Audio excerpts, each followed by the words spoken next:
नमस्कार मित्रमैत्रिणींनो, जर तुम्हाला आपल्या चॅनलवरच्या कथा आवडत असतील तर लाईक करत जात जा आणि चॅनलला सबस्क्राईब करून बाजूची घंटी दाबा आणि ऑलवर सेट करा. म्हणजे जेव्हा जेव्हा मी नवीन व्हिडिओ किंवा कोणतीही नवीन पोस्ट अपलोड करेन तेव्हा ती सगळ्यात आधी तुमच्यापर्यंत पोहोचेल. धन्यवाद. तर वळूया आपल्या कथेच्या पुढच्या भागाकडे. उद्या तुम्हाला ऑफिस नाही का? तुम्ही घरी का थांबणार आहात? तिने विचारलं. आता उद्या माझी जान इथे असेल तर माझं मन थोडीच लागणार आहे ऑफिसमध्ये. मी घरूनच हँडल करणार आहे ऑफिसचं काम. तो बोलला तसा तिने डोक्याला हात मारला. ओके, तुम्ही पण झोपा आता. गुड नाईट, ती बोलली. गुड नाईट जान, लव्ह यू, तो बोलला आणि मग बाय बोलून दोघांनीही कॉल कट केला. आता पुढे. अमितने आता एक दीर्घ श्वास घेतला आणि एकटक समोरच्या भिंतीकडे पाहू लागला. तो कधीपासून जानूसोबत प्रेमाने बोलत होता. तो इतक्या वर्षांनंतर आज त्यांचं ते प्रेमळ संभाषण झालं होतं. त्याला पण तिला कोणतंच टेन्शन द्यायचं नव्हतं आणि म्हणूनच मनात कितीतरी वादळ उठले असतानाही तो तिच्याशी मात्र प्रेमानेच बोलत होता. त्याने अजिबात तिला जाणवून दिलं नाही की आत्ता ह्या क्षणी त्याने त्या कुणाल आणि मोहन राज्याध्यक्षासाठी काय काय विचार केला आहे. शेवटी त्याने पण स्वतःला त्या बेडवर झोकून दिलं आणि डोळे मिटून घेतले. दुसऱ्या दिवशी जानू लवकरच उठली आणि आळस देतच किचनमध्ये गेली. आशू आधीच उठली होती. अगं जानू, का उठलीस तू इतक्या लवकर? झोपायचं ना, आज कुठे तुला ऑफिसला जायचंय? आशू बोलली. तशी जानू अमितच्या कालच्या बोलण्याचा विचार करू लागली. काय झालं? आशूने विचारलं. अगं, ऑफिसला नाही जायचंय, पण मीतने घरी बोलावलंय. मॉमना भेटायचं आहे मला असं बोलले ते, जानू बोलली. ओह, कशासाठी भेटायचं असेल गं त्यांना? आशू विचार करत बोलली. तेच तर माहीत नाही ना, मला त्यांच्यासमोर जायलाच भीती वाटते अगं. म्हणजे तुला तर माहीतच आहे, मी सगळं सांगितलंय तुला. त्या खूप प्रेमळ आहेत आणि आमचं नातं पण सासूसुनेपेक्षा मायलेकीचंच जास्त होतं. इतकं बॉन्डिंग आमचं होतं. पण परिस्थितीमुळे मला माझी वेगळी इमेज त्यांना दाखवावी लागली आणि मग त्या माझा तिरस्कार करू लागल्या, जानू बोलली. जानू, पण आता अमितला तर सगळं कळलंय ना, मग तो त्याच्या मॉमला सगळं सांगेल ना खरं. तू का उगीच घाबरतेस? आशू तिला आश्वस्त करत बोलली. नाही ना, इतक्यात मी कोणालाच काहीच सांगणार नाही आहेत. आमचं असंच ठरलंय. त्या कुणाला कानोकान खबर नाही लागू द्यायची, कारण डॅडच्या जीवाला धोका आहे ना, म्हणून सगळं विचारपूर्वक करावं लागणार आहे. आणि जानू बोलता बोलता थांबली. आणि काय जानू? आशूने विचारलं. आणि तो मोहन राज्याध्यक्ष पण जेलमधून सुटून बाहेर आलाय आणि स्वतःची ओळख लपवून ते दोघेही नवरा बायको गोव्यामध्ये राहतात. मला खूप भीती वाटते त्याची आशू. त्याने माझ्या मीतला खूप त्रास दिलाय. त्यांच्या जीवावर पण उठली होती ती बाई, पण ती गोळी मी माझ्यावर झेलली होती. तेव्हा माझ्या मीतला काही झालं असतं तर, आणि आत्ता जर त्याने आमच्या मुलांना काही केलं तर. बोलता बोलता ती पुन्हा रडू लागली. काम डाऊन जानू, असं काहीच होणार नाही आहे. आता अमितला सगळं माहीत आहे ना, तो काहीच होऊ देणार नाही तुम्हाला, आशू तिला सावरत बोलली. आशू, तू पण चल ना माझ्यासोबत, थोड्या वेळाने जानू बोलली. तसं आशूने तिच्याकडे पाहिलं. मी? अगं, मी तिकडे येऊन काय करू? मी तर कोणालाच ओळखत नाही तिकडे, आशू बोलली. अगं, म्हणून काय झालं? प्लीज चल ना यार, मला सोबत होईल तुझी, प्लीज, जानू तिला विनवू लागली. ए बाई, प्लीज प्लीज करू नकोस हां, मी नाही येणार, आशू बोलली. आशू प्लीज, जानू आता क्यूट फेस करून बोलली. तसं आशूला हसायलाच आलं. बरं बाई, येईल मी सोबत. आता असं तोंड नको पाडू, ओके, आशू हसून बोलली. तशी जानूने तिला मिठी मारली. थँक्यू डिअर, जानू बोलली. आता जा आणि फ्रेश हो, मुलांना पण उठव, मी टिफिन बनवते त्यांचा. त्यांना स्कूलमध्ये सोडल्यावर आपण जाऊ तुझ्या घरी, आशू हसून बोलली. तशी जानूने पण हसून मान डोलावली आणि ती तिच्या रूममध्ये निघून गेली. जिनू आणि प्रिन्सेस दोघेही रेडी झाले होते. त्यांनी त्यांचा नाश्ता केला आणि मग त्यांच्या बॅग्स उचलल्या. बाय मम्मा, ते दोघे बोलले आणि दोघांनीही जानूला गालावर किस केला. मग आशू त्यांना स्कूलमध्ये सोडायला घेऊन गेली. अमित त्याच्या स्टडी रूममध्ये होता. आज रॉनीला पण त्याने इथेच बोलावलं होतं. पुढे काय आणि कसं करायचं ह्याबद्दल त्यांचं डिस्कशन सुरू होतं. कालच्या लिंकवरून कळलं का तो मोहन राज्याध्यक्ष कुठे लपलाय ते? अमितने विचारलं. Boss, our team is working on it. लवकरच अपडेट्स मिळतील आपल्याला, रॉनी बोलला. ओके, अमित बोलला आणि मग ते दोघं पुढचे डिस्कशन करू लागले. जानू आणि आशू आता राज्याध्यक्ष हाऊसच्या गेटकडे टॅक्सीमधून उतरले होते. त्यांनी टॅक्सीवाल्याला पैसे दिले आणि आत जाऊ लागले. सिक्युरिटीने त्यांना अडवलं, पण जानूने त्यांना तिचं आय कार्ड दाखवलं. तसं मग त्यांनी त्यांना आत सोडलं. चल आत चल, जानू बोलली आणि आशूला घेऊन गेटच्या आत शिरली ती. आशू मात्र चौफेर नजर फिरवत होती. तसं तिला काही अंधुकसं आठवत होतं. जणू काही ती हा परिसर ओळखते, खूप वेळा इथे येऊन गेली आहे असंच काहीसं तिला वाटत होतं. ती तिथली एक गोष्ट न्याहाळून पाहत होती आणि शून्यात हरवली होती. आशू, चल आत जायचं ना? जानूने विचारलं तेव्हा कुठे ती भानावर आली. हो, ती गडबडून बोलली आणि मग जानूसोबत आत शिरली. त्या जशा आत शिरल्या तिथल्या स्टाफने त्यांना बसायला सांगितलं आणि मग तो स्टाफ रीमाना मेसेज द्यायला आत गेला. जानूची नजर सगळीकडे फिरत होती आणि ती अमितला शोधत होती, पण तो मात्र तिला दिसत नव्हता. आणि आशू, ती मात्र जागची उठून तिथल्या एकेका वस्तूला स्पर्श करून पाहत होती. तिच्या नजरेत एक ओढ होती, पण कसली ते तर तिलाही कळत नव्हतं. जणू काही खूपच ओळखीची वाईब्स येत होती तिला त्या घरात, जे तिलाही कळत होतं, पण का? त्याचं उत्तर मात्र तिला सापडत नव्हतं. ती वेड्यासारखी सगळीकडे पाहत होती आणि तिच्या डोक्यात अंधुक आकृत्या घुमत होत्या. वेगवेगळे आवाज घुमत होते कानात. खूपच अस्वस्थ झाली होती ती.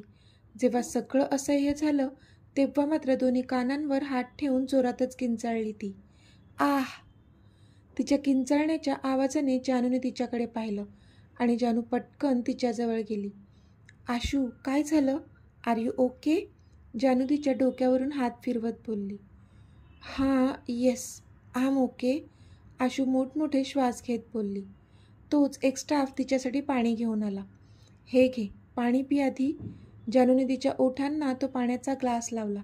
तसा तिने तो भरलेला पाण्याचा ग्लास एका क्षणात संपवून टाकला. आशू, काय झालं? तू इतकी का घाबरलीस? जानूने विचारलं. आय डोंट नो जानू, आशू घाबरलेल्या अवस्थेत इकडे तिकडे बघत बोलली. आय थिंक तुझी तब्येत ठीक नाही आहे. आपण मॉमला भेटल्यावर लगेचच निघून जाऊ इथून, ओके? जानू बोलली तशी आशूने होकारार्थी मान हलवली. इतक्यात रीमा त्यांच्या रूममधून निघून लिव्हिंग हॉलमध्ये आल्या. तशी जानू पटकन उठून उभी राहिली, पण आशू मात्र तशीच बसून राहिली होती. रीमा जवळ आल्या आणि त्यांनी जानूला एक स्माईल दिली. हॅलो मॅम, जानूने रीमाना ग्रीट केलं, पण तिचं असं मॅम म्हणणं रीमाला खूपच कसं तरी वाटलं. काही वर्षांपूर्वी मॉम करत त्यांच्या मागे पुढे करत असलेली जानू आज मात्र त्यांना मॅम म्हणून हाक मारत होती. त्यांना वाईटच वाटलं, पण तसं त्यांनी चेहऱ्यावर दाखवलं नाही. हॅलो जानवी, बस ना, रीमा बोलल्या. तशी जानू सोफ्यावर बसली, पण आता रीमाची नजर खाली बसलेल्या आशूवर गेली, जी की अजूनही शून्यात पाहत होती. त्या तिच्याकडे एकटक पाहतच होत्या की जानू लगेचच बोलली. ही अश्विनी माझी मैत्रीण आहे, म्हणजे बहिणीसारखीच आहे. जानूने तिची ओळख करून दिली. तसं आशूने रीमाकडे पाहिलं आणि पास. आशू रीमाकडे पाहतच राहिली. क्षणात खूप साऱ्या भावना दाटून आल्या तिच्या मनात. ती फक्त एकटक रीमा ह्यांच्याकडे पाहतच राहिली होती. त्यांना हॅलो बोलायचं पण सुधरत नव्हतं तिला. काय होत होतं अजिबात कळत नव्हतं तिला. जानूने तिला हाताचा कोपरा मारला तशी ती भानावर आली आणि तिने रीमाना ग्रीट केलं. हॅलो मॅम, आशू बोलली. हॅलो अश्विनी, रीमाने पण हसून तिला रिप्लाय दिला. त्यानंतर एक स्टाफ आला आणि त्याने त्यांना स्नॅक्स आणि कॉफी सर्व्ह केली. जानूच्या मनात मात्र अजूनही धाकधूक होतीच की का मॉमने तिला बोलावलं असेल. मॅम, तुम्ही भेटायला बोलावलंत मला? म्हणजे काही काम होतं का? जानूने धडधडत्या हृदयाने विचारलं. तसं रीमाने एक दीर्घ श्वास घेतला. जानवी, मला तुझे आभार मानायचे होते म्हणून मी तुला बोलावलंय. त्या दिवशी जर तू नसतीस तर खूप मोठा अनर्थ घडला असता. Thank you so much for saving my life. मी तुझे उपकार कधीच फेडू शकत नाही, रीमा भावूक होऊन बोलल्या. तशी पटकन जानू उठली आणि त्यांच्या जवळ जाऊन बसली. मॅम प्लीज, अशा उपकाराच्या गोष्टी करून तुम्ही मला लाजवू नका प्लीज. हे माझं कर्तव्यच होतं. जर माझ्यासमोर असं घडत असेल आणि मी कोणाची हेल्प करू शकत असेल तर मी करणारच ना. आणि तेच मी केलं. जानू बोलली तशी रीमाच्या चेहऱ्यावर पण स्माईल आली. कारण ज्या जानूला त्या ओळखत होत्या तिचीच छबी त्यांना आजही दिसत होती. मग त्यांनी गालावरचे अश्रू पुसले. मग थोडा वेळ त्यांनी इकडच्या तिकडच्या गप्पा मारल्या. आशूसोबत पण त्या बोलत होत्या. पण आशू मात्र बोलत कमी आणि विचारात जास्त हरवली होती. जानू मात्र आता निर्धास्त झाली होती. कारण रीमा तिच्याशी छान बोलत होत्या. जान्हवी, तुझी मुलं खूप गोड आहेत. रीमा बोलल्या तशी जानू त्यांच्याकडे पाहतच राहिली. कारण तिने एक्सपेक्ट केलं नव्हतं की त्या असं काही बोलतील. पण तिला खूप बरं वाटलं. आज तिच्या दोन्ही मुलांची आजी त्यांच्यासाठी काहीतरी बोलली होती. थँक्यू मॅम, जानू हसून बोलली. एकदा घरी घेऊन ये त्यांना. आवडेल मला त्यांना भेटायला. रीमा बोलल्या तसं जानूला अजूनच आश्चर्याचा धक्का बसला होता. लवकरच यायचं आहे मॉम. तुमचीच नातवंड आहेत ती. आणि आता कायमचंच यायचं आहे आम्हाला इथे, आपल्या घरी, आपल्या माणसांमध्ये, जानू मनातच बोलली. जान्हवी, घेऊन येशील ना गं त्यांना? रीमाने पुन्हा विचारलं. हो मॅम, नक्कीच घेऊन येईल, जानू हसून बोलली. पण अजूनही तिची नजर अमितला शोधत होती. पण तो काही अजून तिच्या नजरेला पडला नव्हता. म्हणून थोडी हिरमुसली होती ती. कारण आत्ता त्यांना येऊन बराच उशीर झाला होता आणि त्यांना आता निघायचं होतं. आशू मात्र भिरभिरल्या नजरेने पूर्ण घर तिच्या डोळ्यांनी स्कॅन करत होती. कारण काहीतरी होतं त्या घरातल्या सगळ्या वस्तूंमध्ये. हे तिला त्यांच्याकडे ओढत होतं. जान्हवी, अगं तुझ्या बहिणीला घर दाखव ना. आशूची पूर्ण घरावर भिरभिरणारी नजर पाहून रीमा बोलल्या. तशी जानू दचकलीच आणि आशू तर गडबडली. मी? जानूने आश्चर्याने विचारलं. हो तूच. जा ना, तोपर्यंत मी तुमच्या जेवणाचं बघते, रीमा बोलल्या. तशी जानू पुन्हा गडबडली. जेवणाचं? तिने आश्चर्याने विचारलं. हो, तुम्हाला असंच थोडीच पाठवणार आहे मी. तू तिला घर दाखव, मग मी पानं वाढायला घेते, रीमा बोलल्या. नाही मॅम, खरंच नको, आम्हाला उशीर होतोय, आम्ही निघतो आता, जानू बोलली. काही उशीर वगैरे नाही होत. तू जा, तिला घर दाखव आणि जेवूनच जायचं आहे, कळलं ना? मॉम थोडं दटावून बोलल्या. तशी मग जानूने पण होमध्ये मान डोलावली आणि ती आशूला घर दाखवण्यासाठी निघून गेली. पण जानू तिला जसजसं घर दाखवत होती आशूच्या चेहऱ्यावर घाम जमा होत होता. आता जानूने तिला समोर लावलेला आराध्याचा भला मोठा फोटो दाखवला आणि आशूचे डोळेच विस्फारले. ती जागीच स्तब्ध झाली. हा कोणाचा फोटो आहे? आशूने थरथरणाऱ्या ओठांनी विचारलं. मीची बहीण आराध्या, त्यांची प्रिन्सेस, पण आता ह्या जगात नाही आहे, जानू भाऊक होत बोलली. नाही आहे म्हणजे? काय झालेलं तिला? आशूने विचारलं. एका ॲक्सिडेंटमध्ये गेली. ॲक्सिडेंट कुठला? मर्डरच होता तो, जानू काकाचा चेहरा डोळ्यांसमोर आणत रागात बोलली. पण आशू मात्र एकटक त्या फोटोकडे पाहत होती.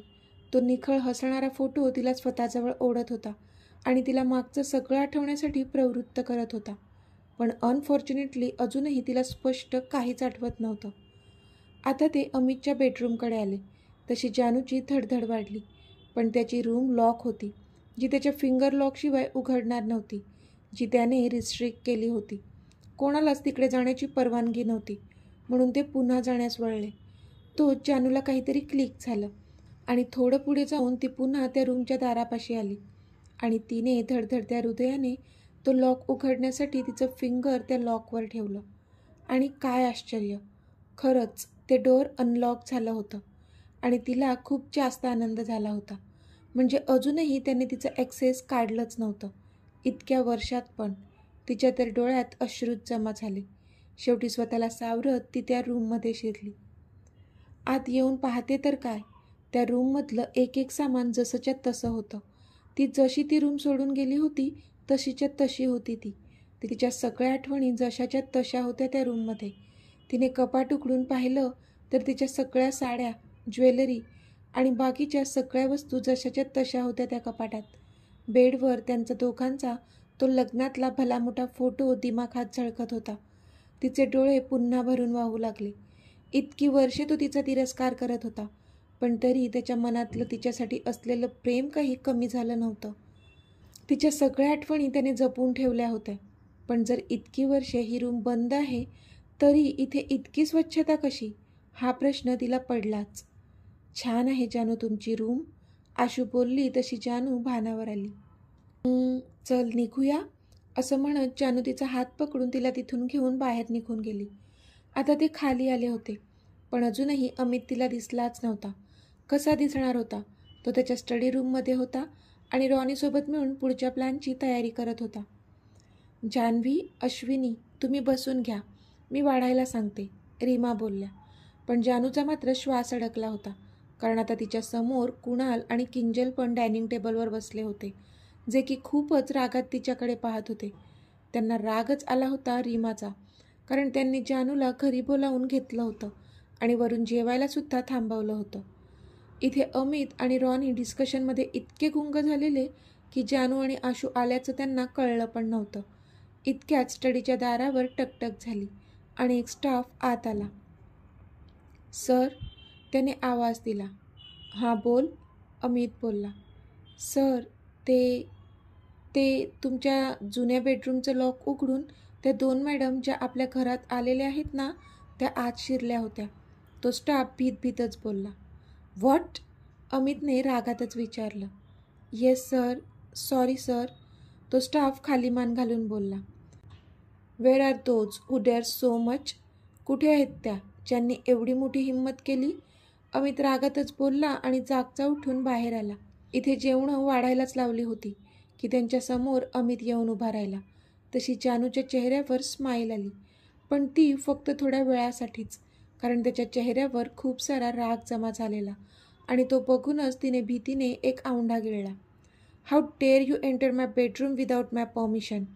त्याने एक जळजळीत कटाक्ष जानूवर टाकत विचारलं. तशी तिची बोलतीच बंद झाली. तिला कळत नव्हतं त्याला काय झालं एवढं चिडायला.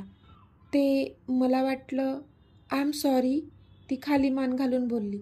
डोळे अश्रूने टपटपले होते. जाणून बुजून चुका करायच्या आणि मग हे असे अश्रू गाळून सॉरी बोलायचं, दॅट मेक नो सेन्स.